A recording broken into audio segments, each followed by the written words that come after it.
Hi, everybody. Yes, a little bit closer angled. For some reason, I can't seem to get my camera set up properly today. Kind of coming at you from the van. I'm not living in the van just yet, but I've got another week or so, and then that'll be it if I don't find a place to live. Right now, we're staying in motels. I have fully been evicted from my home. I've got a lot of things to say, but I probably shouldn't say any of them. So we're just going to leave it at that. But it is a beautiful day here in Ontario. The weather has been so incredibly weird. We go from lovely, sunny, little bit chilly weather to the other day there was trying to be snow, but we've had almost no winter this year. So if I'm going to be evicted in any winter, I'm glad it was this one because we barely had a winter. So anyway, it's been obviously I've been dealing with a lot of stuff. And by that I mean literal just stuff.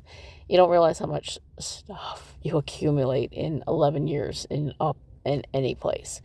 And it's not just my stuff, it's my family stuff, my sister's stuff, my nephew's stuff, my mother's stuff from when she passed away 11 years ago, my niece's stuff from when she moved away however many years ago it was, like 8 or 9 years ago. I don't even remember anymore. But stuff on top of stuff on top of stuff on top of stuff. And I mean, we have storage lockers and not enough room for it. And we're just carting it around and it's piled up to here in my car. And I mean, if I'm going to be living in my car, we got to clear it out at some point soon. But this is just I don't even know how to begin with how overwhelmed by stuff I am. And my plan was that I was going to get it down to the stuff that we don't care about and just get the junk guys in to have at it. And I actually did get the junk guys in. $643, 2/3 of a truck, and they were still, that was my room and some furniture. And that was it. Like, yeah. And the worst of it is, it's not my stuff. So I can't just throw it all out. Or believe me, I would. Anyway, I'm sure there is a horror story in here somewhere. But that's not what I'm here to talk about. I did get a little bit of reading done in the last month or so, but like I said, I've been very busy. I managed to read Girls' Night Out by Wendy Dalrymple, which is I think this will be the third, fourth of a series of gothic stories of women, which Wendy herself refers to as pink horror. And these are set in southern Florida, sort of a southern Florida gothic. And it is more gothic. It's, creepy places and strange happenings, and rather than full on, horror. Although this has a little bit of body horror and a little bit of a mystery, who these people are, what happens, and so on. So it's about a woman. She's your typical suburban yummy mummy type. She's got twin kids, and her husband has a good job, but they're sort of not particularly in a great relationship. And she goes out one night to have a girls' night out at 7 o'clock or whenever mommies go out, because they got to be home to get the kids up early to go to school. Excuse me. And she gets attacked, and then she starts craving meat, and she starts transforming. So she's got to figure out what happened to her, how to reverse it, and so on. And the bird lady from White Ibis is back, so she's a great character. You're not quite sure if she's good or evil, but she's pretty compelling. And then it's a pretty fun little read. It's only, I think it was like 120 pages or something. It's just a novella. It's well paced. I like the characters. I quite enjoyed it, and I do like that concept of pink horror. I think it's one of those things that isn't expressly a thing, in the same way as, say, extreme horror or body horror or whatever might be. But it is something that there's enough of it happening that it could be a thing. And I think that that's what makes it interesting. So, and yeah, the lives of women, whether we want to admit it or not. See, there's a sort of condescension toward women certainly from men, but from the larger culture, that women's lives aren't important and women's lives are trivial, and the things that bother women are trivial. And so that's why women can be subject to horrors, and it isn't considered horrific. It's just our daily lives, right? And these stories sort of look at the horrors of women's daily lives and just the kind of things that women have to face all the time, that other people would look down on as, oh, this is nothing.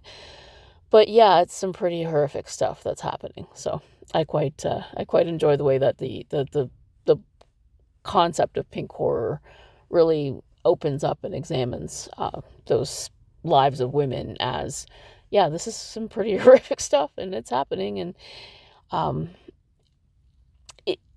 as with the other characters, these are very privileged people, so it is a little hard to have sympathy for them at the start, but that sort of does develop as you keep reading, or at least I found that as I was reading, I found I developed more sympathy for the characters as the stories went on. So anyway, pink horror, Wendy Dalrymple, always a fun read, if you just kind of want something to kick back and be entertained and, just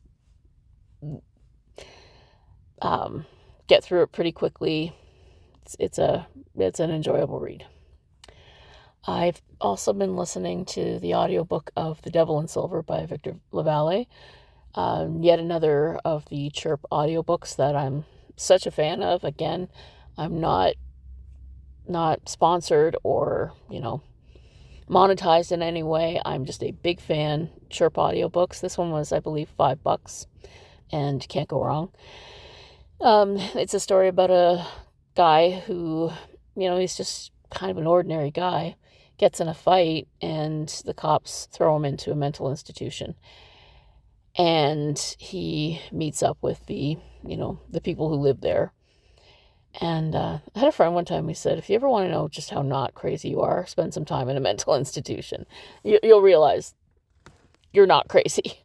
And it does play around with a lot of the mental institution tropes. It very much wears its One Flew Over the Cuckoo's Nest heart on its sleeve, and there's even a section where they talk about One Flew Over the Cuckoo's Nest. One of the characters says, she says, in One Flew Over the Cuckoo's Nest, the people, they weren't like us. They weren't crazy. The people that were at the background that had been there forever, those were us. Those characters were us. And it's a horror novel.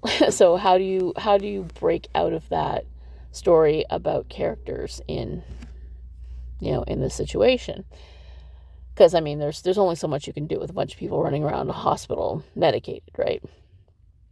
So in this particular case, there is a devil, creature, person who slips through the ceiling at night, comes down, and attacks people. And the main character, Pepper, gets attacked one night, and they decide, okay, let's figure out who's doing this, because it's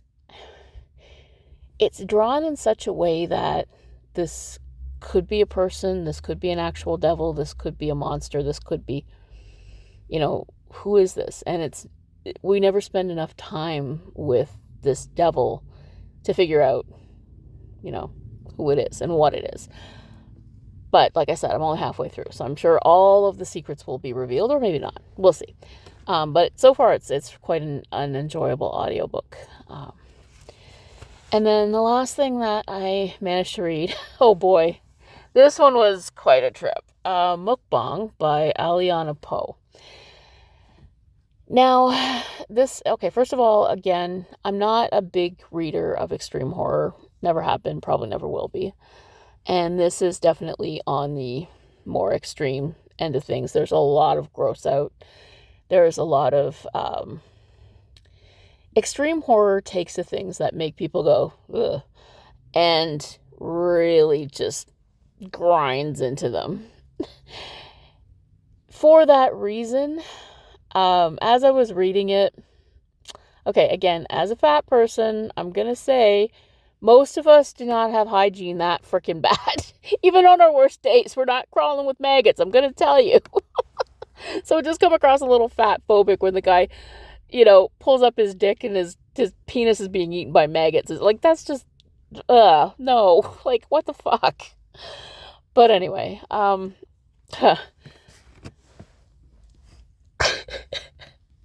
sorry, it makes me laugh. So it's the story about this guy named Jack who, during COVID, it's very contemporary, started a mukbang channel because he and his wife were at one point, they were influencers. They had a YouTube channel. They were going around. They were doing travel blogs and so on. But he figured out, like a lot of mukbangers do, that he could make a lot more money eating on camera and making weird noises. And so as he eats on camera, he gains a lot of weight and he gains a lot of followers. And the more crap he eats, the more followers and clicks and likes he gets. And at the start of the story, he is wheelchair bound because he fell down the stairs. He broke his leg. And his wife has become his caretaker, but she's absolutely miserable. She hates it. She doesn't want this life anymore. And more than that, she can't stand what he's become because his on-screen persona has taken over their marriage, who he is, and so on. He doesn't really turn it off at any point because he does live mukbangs several times a day, and he, eats these copious amounts of food and so on. So she hires him a nurse and she leaves. And then chaos ensues when another woman immediately pops up and says, "Hey, I'm a feeder. Let's do something about this," right? Which she's never officially described as a feeder, but this is this woman's thing, or at least she's painted out to be one. Now, what I found interesting about this book is that it really does nail the grotesque fascination with mukbangs that people have. And particularly, if you ever watch Nikocado Avocado, or at least the reaction channels, I'd say Nikocado Avocado is probably the most inspiration for this, although there are others. There's a whole cycle of mukbangers who, through the course of their careers, eating on camera, there are quite a few that, again, they've gained a large amount of weight. They've got all these followers, and there's a whole circle of YouTube reaction channels to these same mukbangers, right? And the book really, really does nail that weird fascination. Although I will say the one thing that got annoying about the character Jack is just how infantile he really is. He's never an adult through the whole thing. At least Nikocado Avocado occasionally drops the weird on-screen baby talk persona where he's sitting there fighting with his husband and just making all these jokes and just is annoying. But then occasionally he drops out of that and he's actually a fairly articulate, intelligent young man. And that's one of the things that makes Nick interesting, that makes Jack not as interesting. Because Nick occasionally shows these flashes that, oh, hey, there's a real normal person under there. He's also a talented violinist, which is really interesting. um,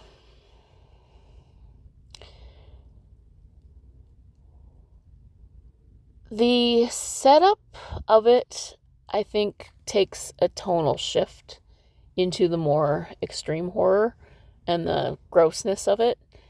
I mean, there's a grossness all the way through, because most people are disgusted by food addiction, which again, this is one of the reasons you'll never see me eat on camera, because I know I get so many comments.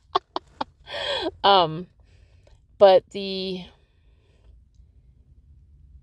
one thing that I find thin people don't understand about food addiction, and it's the same thing that normal people don't understand about drug addiction or any other kind of addiction, is that it's pleasurable. Okay? You're disgusted by it, but when somebody is eating and they're indulging their food addiction, or when they're shooting heroin and indulging their heroin addiction, it's the pleasure of it first. Somebody pointed that out when watching The Whale, because he's anxious and miserable and he's eating and he's just like stuffing his face, but he's not eating like a normal person. He's like getting it all over his face. Like, who eats like that, right? And that's one of the things that kind of gets left out of mukbang as well, is that this is something that, most people, that they do it because it's pleasurable. Although they did nail that Jack is making these weird sex noises, which Hungry Fat Chick does too. So there's it's nails it pretty well, but more from the perspective of a thin person watching this person rather than what the mukbanger is doing, and I find that amusing too throughout the book. And although again, the weird gross stuff, no, but it is extreme horror, so I understand that that's kind of the purpose of it. Anyway, blah blah blah. You can see I was affected by it because I've spent about the last 5 years down this weird rabbit hole of watching the mukbangers and Gore World and all the other.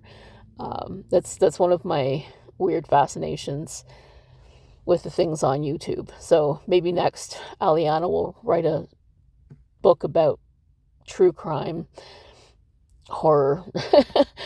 those true crime podcasts, like the ones that do makeup while they talk about horrific things that people do to each other. Those are a little weird too. Or the mommy blogs. Those are also weird. Or somehow, wrap them all up together, because apparently mukbang is going to be part of a series. So we'll see in the future. But I am looking forward to reading more stuff from Aliana Poe. She is very talented and she's very young. Oh my gosh, she was born in the aughts, like she's in her early 20s, and that just makes me feel freaking old. So that's another thing. It's like, young whippersnappers, what do you know? But yeah, I